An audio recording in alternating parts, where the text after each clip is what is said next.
Hi, everybody. Jack O'Malley on this Friday. And I'll tell you what, 2020 is quite the year, huh? And today I was out driving, coming back. It started to snow. A little bit, only for a minute, but it was definitely snow. And it was like, oh, I guess it's that time of year that starts to be a reality. Oh, well, I'll tell you, tonight's update, I don't know. This is such a crazy time. I'll go back to a little bit of, to our marathon session the other night. I go back to some legislation that I think is very important. And hopefully our COVID oversight committee will, has played some input in this because we've learned a lot. But the bill we sent to the governor, would be very interesting. It basically says, look, you've got to take your own task force's recommendations when it comes to nursing homes and implement them. And that you need to give us the science and the data. You have to put that out to us. It will be interesting to see because, again, that is such an important part of this is the isolation that's caused. And we've talked about this COVID situation before. And again, I believe that the governor has mishandled this situation. Everything, not that she's done everything wrong. There's some things that have to be done. We're in a health crisis. But with all the lockdowns and, when the president said, don't fear COVID, don't let it dictate your life, I commented on that. He was shouted down by many people. But what did Franklin Roosevelt say? The only thing we have to fear is fear itself. And that's where we're at with the COVID. I was chatting with a firefighter, EMT, and he was telling me how they go on a lot of health runs.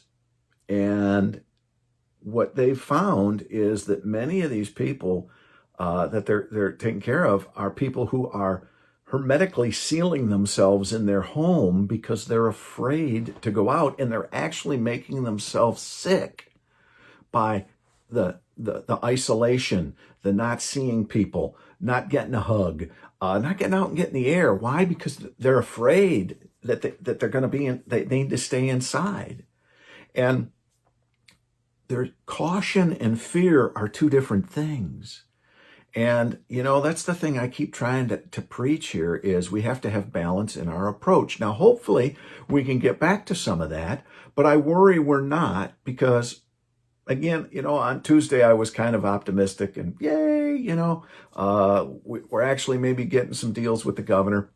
But then what does the governor do? She turns right around and institutes rules through the Department of Health and MIOSHA. And that's not, hey, let's work together. That's you took my ball and now I'm going to go get another ball. Well, Madam Governor, please. So here's what I've heard. I'm getting a lot of questions about the MIOSHA and these new health department dictates. Are they legal? Are they not? I've had people, well, I'll get back to that. I did want to bring this up. I find it funny. I scan through the comments that people leave on these videos. And on one hand, you read some comments, and I am just the devil's son because the way I am being mean to the governor and the way I am fighting the governor, I'm just a terrible individual. Then on the other side, I hear about how I have become an apologist for the governor. I am just terrible because I'm just folding over for the governor. You know what I'm trying to be? Reasonable. And I think that's what most people want is reason. And so I go back now to, all right, we finally win in the courts and the governor is handed massive losses in the Supreme Court. She lost 11-3. 11-3. That's a thumping. They said, no, you're unconstitutional. The things you did were wrong. Illegal. Right?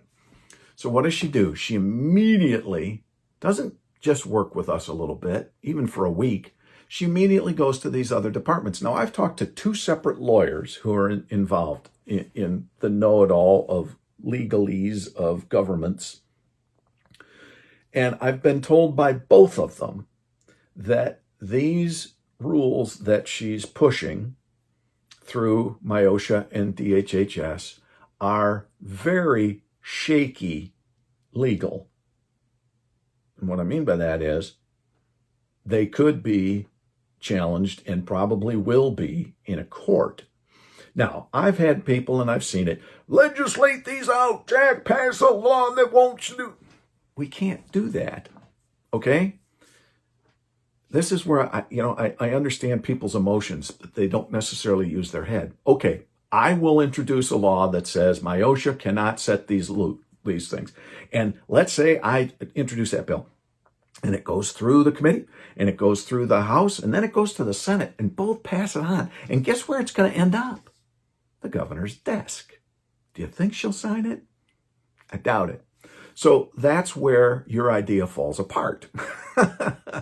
So where we're headed, and another thing that I think is funny is one of the snarky things that Madam Governor said after the Supreme Court was, well, if the legislature hadn't spent $500,000 on lawyer fees, we could have been doing more. Well, why did we have to spend that $500,000 on lawyer fees? Because of something she did that was unconstitutional. And why has the state had to defend multiple lawsuits against the governor because of things that were actually unconstitutional now that the Supreme Court said? So the reason we have all these lawyer fees is not because of the House of Representatives or the Senate. It's because of the administrative branch and our governor. So where are we back? A lot of people are saying, what do we do with MIOSHA and these health department rules that are coming out? It's going to end up in courts. And the legislature doesn't have a standing in this, as I am being told by two different lawyers. It's going to have to come from units of other government, local government, from businesses. That we're going to be in court. So this is the thing that for you folks in the middle who think that the governor is doing the right things, ask yourself this. The Supreme Court of the state of Michigan said 11-3 in the two things, wrong, unconstitutional, doesn't work. And yet the governor continues to try and not work with the legislature.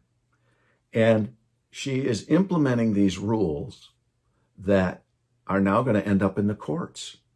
That's crazy when we could just work together. Now, things we need to realize is things are always changing in this health crisis. We're learning more and more and more and more. Again, I don't believe we're any longer in a state of emergency. We are managing a health situation.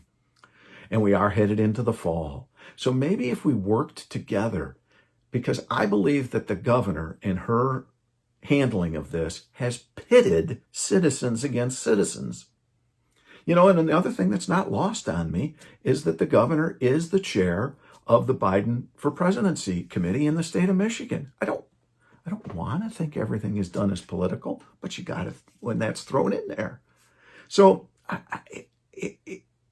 it boggles my brain. So this is a battle that isn't going away until the governor decides that she wants to play in the sandbox nicely.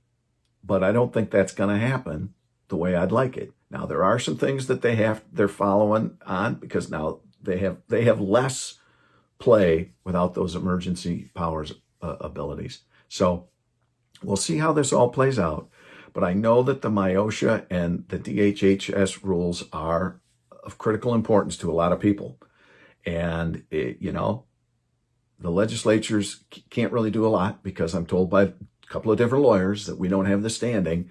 It's going to have to be private individuals, companies, that sort of thing that sue and say, this is ridiculous.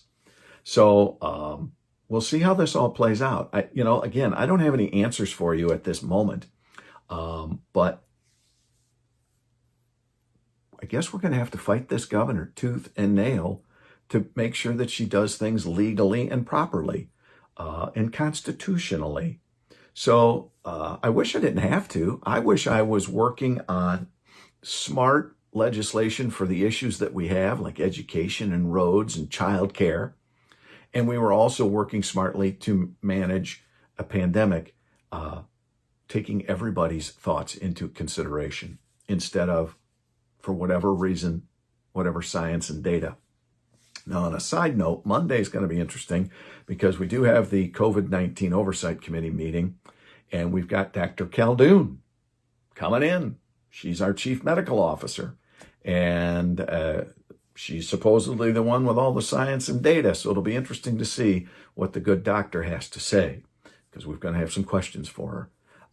Because again, where does this all come from? You know, are you pulling this? What hat are you pulling some of this stuff out of? So again, we can argue this point or that point, but I think the one thing that is flat out true is our governor has been heavy-handed in her approach to how this whole thing has been handled, from the nursing home situation, the isolation, and the lack of hope, but the fear that has been instilled in so many people, pitting neighbor against neighbor on so many fronts. That's not how it's supposed to have been done. That's not how you do it in a good Christian golden rule kind of way. At least not how I think you do it. So I want people to think about that as we move forward. Now, I'm sure there'll be some posts screaming at me because I didn't say this or I didn't say that. But there are so many nuances to this. And unfortunately, most of them are going to have to end up in the courts. So we'll keep fighting. I'll keep telling you what's going on. Monday, I'll update you on what the good Dr. Khaldun had to say. And you need to keep educating yourself. We need to be kind to each other. Remember, we are in a highly charged election era as well, and people's passions are high. And we need to remember we can disagree politely and respectfully. Disagreement is okay, but being a total jerk is not, no matter which side you're on. So let's be kind to each other. Let's be respectful of each other, and let's move forward. All right. So that's all I got for you tonight. It's an interesting time. I've never thought I'd write a book, but I might end up writing a book someday on the COVID from a legislative perspective. So, I wish I had more answers for you. I wish I could come here and say, this is what needs to happen. It's all so out there. And who's going to sue and who isn't, and what crazy ass thing is the governor going to come up with next, and what angle is she going to use, or whatever, as opposed to just sitting down in a room with the legislature and saying, how do we make this work for everybody? It'd be nice if she'd do that. It'll be a cold day in Hades, I think, when that happens. All right. I am going to say sayonara for a Friday night. I hope you have a great weekend, and I'll talk to you Monday after our COVID committee. All right. Take care.